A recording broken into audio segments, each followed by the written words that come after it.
Hello guys, आप सभी का स्वागत है एक और नए वीडियो में। एंड आप लोग के लिए मैं एक गुड न्यूज और एक बैड न्यूज लेके आया हूँ। तो यहाँ पर ऐसा न्यूज आ रहा है कि मनुलो मार्केस भाई छोड़ सकते हैं अपना इंडियन फुटबॉल टीम का जो हेड कोच का रोल है वो छोड़ सकते हैं। और इसका मतलब ये होता है कि अगर वो छोड़ के जाते हैं तो भाई जून के महीने में हमें कोच कौन करेगा, हमारा हेड कोच कौन होगा। सो भाई क्या है डिटेल न्यूज ये वाले वीडियो में हम लोग बात करेंगे। एंड जो AFF coach of the year का अवार्ड मिला गया है यहाँ पर खालिद जमेल को। तो खालिद जमेल को बोला गया है कि भाई आप जमशेदपुर एफसी का जो कोच है रोल है वो छोड़ दो एंड अंडर 23 टीम जो है हमारी उसके लिए उसको अपॉइंट किया जा सकता है। तो भाई क्या है एक्चुअल न्यूज, आइए ये वाले वीडियो में हम लोग बात करेंगे। तो भाई let's start with the national team, because हम सबको पता है कि जून का जो महीना है जहां पर हम लोग दो मैचेस खेलने वाले हैं, एक तो थाईलैंड और एक हांगकांग के अगेंस्ट। वो दोनों ही काफी ज्यादा इंपॉर्टेंट है एंड मोर इंपॉर्टेंटली जो हांगकांग के अगेंस्ट है वो काफी ज्यादा इंपॉर्टेंट है because that is the qualifier of our AFC Asian cup 2027 जो सऊदी में होने वाला है।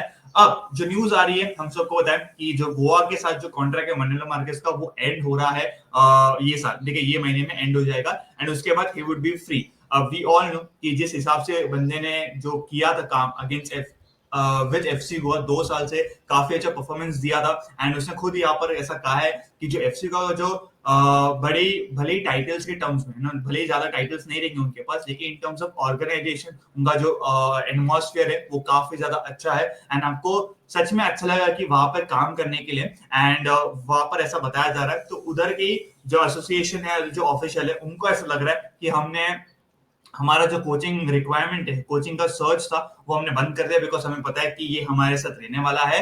अब ये न्यूज ये आ रही है कि जो मंडल मार्केस को पूछा गया था कि भाई आपका क्या आगे का फ्यूचर है, तो उसने बोला है कि आगे का तो फ्यूचर हमें नहीं पता, लेकिन मुझे इतना पता है कि भाई मैं जून के महीने में जो दो मैचेस हम लोग खेलने वाले हैं, एक तो अगेंस्ट थाईलैंड और एक अगेंस्ट हांगकांग, तो उसके against I am fully prepared, मैं प्रिपेयर हो चुका हूं। मैंने तो भाई हमारा जो प्रोबेबल लिस्ट है वो भी अनाउंस मतलब वो भी दे दिया है एएफएफ को एंड वहां तक तो मैं करूंगा, उसके बाद I will make a decision. जी हाँ दोस्तों, यहाँ पर ऐसे मतलब एक साल ही हुआ होगा कि अगर एक साल के बाद मनुलो मार्केस निकल जाते हैं तो हमें देखने मिलेगा एक और साल के बाद एक नया कोच। तो लास्ट ईयर हमें नया कोच देखने मिला था, ये बार भी ये महीने के बाद जून के बाद we might see a new coach for the Indian football team. अब क्या ये सही है क्या है गलत है, फर्स्ट ऑफ ऑल अगर आप मुझे पूछोगे क्या मैं गुस्सा हूं कि अगर ये बंदा निकल जाता है, मतलब ये बोल देता है कि भाई नहीं है मेरा हो गया एक साल मैं इंडियन फुटबॉल टीम का कोच था, उसके बाद अब मैं जा रहा हूँ गोवा के साथ ही रहूंगा, मेरे को ये जो डुएल है क्लब एंड कंट्री वो मुझे समझ में नहीं आ रहा है, तो मुझे जम नहीं रहा है। क्या मैं गुस्सा होऊंगा? बिल्कुल नहीं, मैं गुस्सा नहीं होऊंगा। आई कैन अंडरस्टैंड बिकॉज देखो ये कोई कोई बड़ी टीम नहीं है ना, हम we are not a bigger country, ठीक है। कोई दूसरी कंट्री होती तो फिर भी समझ जाता, बट यहाँ पर तो आपको ही पता है, हमें भी पता है, मनुलो मार्केस को भी पता है कि भाई जो ऑफ फील्ड इश्यूज है वो बहुत ज्यादा गंदे हैं। तो ये बंदे को ऑन फील्ड इश्यूज जो लास्ट मिनट जो चेंजेस होते हैं, जो प्लेयर्स है वो निकल जाते हैं, स्ट्रेटेजीज वगैरह बनाने पड़ती है, इट काइंड बिकम्स हैक्टिक, ठीक है, क्योंकि आप एक क्लब को भी मैनेज कर रहे हो, फिर आप बीच में ब्रेक मिलता है आप उसको कंट्री को भी मैनेज करते हो, तो it kind becomes difficult for Manolo Marquez या तो कोई भी होगा। और हमारे जैसी एआईएफ है, हम सबको पता है कि ऑन फील्ड पे तो हमारा इश्यूज है कि हम सही से खेल नहीं पाते, हम जीत नहीं पाते, लेकिन ऑफ फील्ड भी उतने ही तगड़े तगड़े इश्यूज है जो कि क्या पता हम एज अ नॉर्मल फैन को नहीं पता, बट जो इनसाइडर है जो वहां पर काम करता है उनको तो श्योरली पता होगा। तो अगर वो निकल जाते हैं आई वुड बी वेरी हैप्पी, मैं सोचूंगा कि चलो ठीक है निकल गया। एंड एक चीज अच्छी क्या होगी मन में कि अगर वो बंदा निकल जाता है कंट्री से, ठीक है, इंडिया के कोच से निकल जाता है, कोई दिक्कत नहीं भाई, कोई दिक्कत वाली बात नहीं भाई, I would be very happy. लेकिन he has a chance then to FC Goa के पास, वो एफसी गोवा के पास रह पाएगा। FC Goa being in the Asia, Asia में उसके हिसाब से वो प्रिपेयर कर पाएंगे, बड़े बड़े साइनिंग्स कर पाएंगे एंड जो 2 साल से वो बिल्ड कर रहे हैं उसको और अच्छे से बिल्ड कर पाएंगे। एंड क्या पता एशिया में लोग अगर रिजल्ट दे दे, वी माइट जस्ट नो भाई, हम लोग मजा आ जाएगा वो देख के। सो इसलिए आई वुड बी वेरी हैप्पी, या तो मैं ज्यादा गुस्सा भी नहीं होगा कि भाई तू क्यों निकल गया वगैरह वगैरह, आई वुड बी लाइक कि चलो ठीक है, समझता है कि भाई ये एआईएफएफ है, यू नो, इनके साथ नहीं होगा काम। तो ये मेरा व्यू है ऑन दिस। लेट्स सी कि जून का जो मैचेस है दो मैचेस, उसके बाद उसका क्या डिसीजन आता है। अभी तक तो उसने बोला कि अभी तक कुछ मैंने डिसीजन लिया नहीं है, तो मैं बोलूंगा भी नहीं। अब आ जाते हैं हमारे खालिद जमेल के ऊपर। जी हाँ दोस्तों, वी ऑल नो कि खालिद जमेल ने जो खतरनाक काम किया है फिर जमशेदपुर के साथ, आप प्लेऑफ में लेके गए, बड़ी बड़ी टीम्स को आपने चैलेंज किया, फिर उसके बाद आप कलिंगा सुपर कप के फाइनल में भी गए। एंड इतना छोटा बजट, लो क्वालिटी प्लेयर्स, इतने बड़े बड़े क्वालिटी वाले प्लेयर्स नहीं थे। माना इसका जो स्टाइल है वो अच्छा नहीं रहेगा, क्या पता, it's not long time, it's result oriented as compared to the style oriented, है ना, हमें रिजल्ट्स चाहिए। लेकिन अभी यहाँ पर ऐसा बताया जा रहा है कि एएफएफ ने अप्रोच किया है खालिद जमील को to become our under 23 coach. Under 23 coach क्यों? क्योंकि अभी जो रिसेंट ईयर्स में दो बड़े इवेंट्स आने वाले हैं, एक तो एएफसी अंडर 23 एशियन कप क्वालिफायर्स वो होगा, एंड दूसरा जो एशियन गेम्स है। लास्ट टाइम हम गए थे, पता है आपको, ये ना मगजमारी करके गए थे। तो एशियन गेम्स में जहां पर हर एक कंट्री जो भी पार्टिसिपेट करती है उनकी वो लोग अंडर 23 में भेजते हैं, साथ में 3 जो सीनियर प्लेयर्स है वो आते हैं। तो ये तो मेजर इवेंट्स के लिए यहाँ पर खालिद जमील को बोला गया है कि भाई आप आओ एंड आप अंडर 23 कोच बन सकते हो, बिकॉज हमें एट दिस मोमेंट हमें रिजल्ट चाहिए। तो you are the best one as of now हमारे लिए। अगर आप मुझे पूछोगे, पहली बात तो ये खालिद जमील के पास 2 साल का कॉन्ट्रैक्ट है ना, 2 साल का कॉन्ट्रैक्ट है विद जमशेदपुर एफसी। अब from Indian football perspective it will be very very brilliant कि भाई एक इंडियन कोच आ रहा है, तो एक इंडियन कोच इंडियन प्लेयर साथ में जो तालमेल है ना, सब समझ पाएंगे। लेकिन मैं अगर खालिद जमील की पर्सपेक्टिव से मैं बात करूं, ठीक है, एक जगह ए ऑप्शन है मेरे पास। ऑप्शन ये है कि भाई मैं जमशेदपुर में रह जाऊं, क्योंकि मेरे पास 2 साल बाकी है, ठीक है। मैं जमशेदपुर वाले के जो ओनर हैं उनको मैं बोलूंगा कि थोड़ा और पैसे डाल दो हमारे, मैं और अच्छा रिजल्ट आपको निकाल के दे दूंगा, ठीक है, 2 साल, ठीक है, 2 साल में, ओके।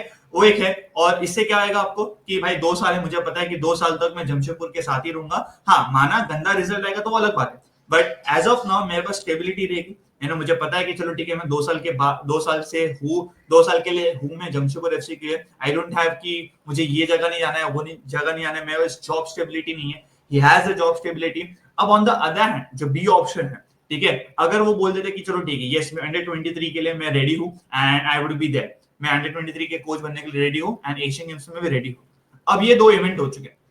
एएफसी एशियन कप 1 महीने तक चलेगा, ठीक है, 1 महीने में पकड़ लो आप प्रिपेयर करोगे, क्योंकि हम ज्यादा प्रिपेयर करते नहीं, ठीक है। 1 महीने तक प्रिपेयर होएगा, 1-2 हफ्ते में हमारे मैचेस भी हो जाएंगे, वो हो गया। उसके बाद आएगा एशियन गेम्स। अब बाजू बाजू में नहीं है, थोड़ा टाइम है, ठीक है, बीच में गैप रहेगा। एशियन गेम्स आ गए। एशियन गेम्स में बोलेंगे कि हम प्रिपेयर करके जाएंगे, बट हम सबको पता है कि 1-2 हफ्ते पहले स्कोर वगैरह रेडी होगा एंड घंटे का कुछ प्रिपरेशन होने नहीं वाला, ठीक है। अगर प्रिपेयर हो भी जाता है, कितना महीना होगा, 1-2 महीने का प्रिपरेशन होगा, ठीक है। एशियन गेम्स हो गया। अब ये 2 चीज के बाद क्या करोगे? ये 2 चीज क्या करोगे? या तो खालिद जमील क्या करेगा? खालिद जमील को पैसे मिलेंगे, पैसे मिलने वाले हैं, जॉब स्टेबिलिटी है, यू नेवर नो कि क्या हो सकता है ना, because you need a job stability. ये 2 इवेंट्स आपने ऑर्गेनाइज कर लिए एंड मालूम पड़ा आपने गंदा हक दिया, आपने या तो आपके प्लेयर्स ने हक दिया, तो तभी के तभी निकाल देंगे। तो जो खालिद जमील है वो जमशेदपुर का भी नहीं रहेगा, वो इंडिया का भी नहीं रहेगा, वो बीच में फंस जाएगा, ठीक है, मेरे हिसाब से। तो आई वुड से कि भाई देख, माना पेट्रियटिज्म है, हमारे देश के लिए कुछ करना है वगैरह, that's agree, but personal point of view से अगर आप मुझे पूछोगे as a fan, I would love it. As a fan तो मैं चाहूंगा कि आ जाए, भले स्टाइल वगैरह हमें नहीं चाहिए वैसा खेलने के लिए, बट हमारे पास कोई ऑप्शन नहीं, ठीक है, we don't have any options. आओ, रिजल्ट देगा, बहुत अच्छी बात है, वो है। लेकिन उसके पर्सपेक्टिव से, उनके खुद के पर्सपेक्टिव से क्या वो सही डिसीजन रहेगा? मेरे हिसाब से तो नहीं रहेगा, ठीक है। मैं तो खुद बोलूंगा कि भाई आप वहां पर रहो, जमशेदपुर के साथ रहो, आपने बहुत अच्छा काम किया है, आपके जो भी स्क्वाड मेंबर्स है बहुत अच्छा खुश होंगे कि आपने इतना अच्छा परफॉर्म किया है, आप उनको रोको, साथ ही साथ नए नए साइनिंग्स करो, इंडियन प्लेयर्स को लेके आओ and you can do much better in the eyes, ठीक है। ये मेरा थॉट रहेगा। अब लेट्स सी कि क्या होता है। और ये तो सोचना ही मत कि भाई Khalid Jamil under 23 Asian games ये साथ में मैनेज करेगा और साथ में जमशेदपुर को मैनेज करने वाला, ये तो घंटे से नहीं होने वाला, ठीक है। ये मैं इतना लिख के दे देता हूँ भाई। चलो भाई, ये तो टॉपिक पे हमने डिस्कस किया। आप लोगों के क्या थॉट्स है, please let us know in the chat section. क्या लगता है भाई कि कौन सही है कौन गलत है, और आपके हिसाब से ये जो सिचुएशन है आप क्या चाहोगे, या तो आपको क्या लगता है कि ये होना चाहिए? Let me know in the chat section. मिलेंगे एक और नए वीडियो में, जब तक आप आपका एंड आपके फैमिली का ध्यान रखेगा। Bye, take care.